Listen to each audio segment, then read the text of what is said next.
The advice I'd give to beginners starting their first season in triathlon is to have a plan. We plan all of our training. We'll generally maybe work with a coach, follow a structured plan for each session. We don't do that with nutrition very often, and it's quite useful to have an idea of the right foods that we should eat and the recipes that we might want to follow, and a good pattern of how and where to get that food.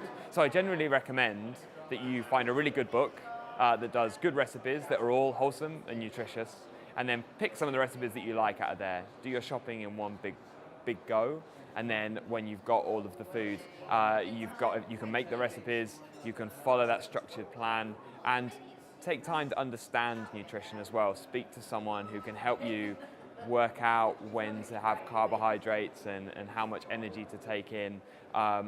Build a plan, build a bit of knowledge about it, and then you will get the most out of every session that you do, rather than compromising it by making nutritional mistakes. So athletes who are tackling an Olympic distance triathlon really need to adapt their nutrition by remembering that intensity in Olympic distance triathlon is very, very high. It's also quite a long duration event.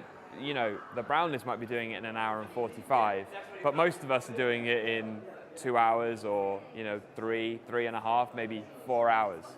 So, whereas with Ironman, where intensity might be quite low, but duration is long, and sprint distance where intensity is high, but it's quite short, so we can get away with it, Olympic distance is sort of the best, or maybe worst, of both worlds.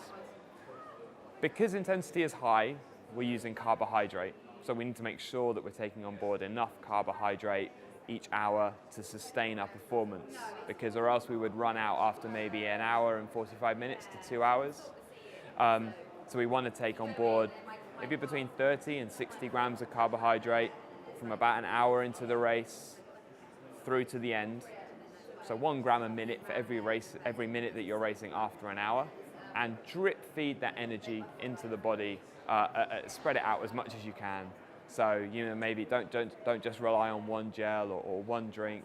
Use things that can just give you a little carbohydrate, and 15-20 minutes later have a little bit more, and that'll reduce the impact on your stomach, so it's less likely to cause your stomach problems of any kind during the race.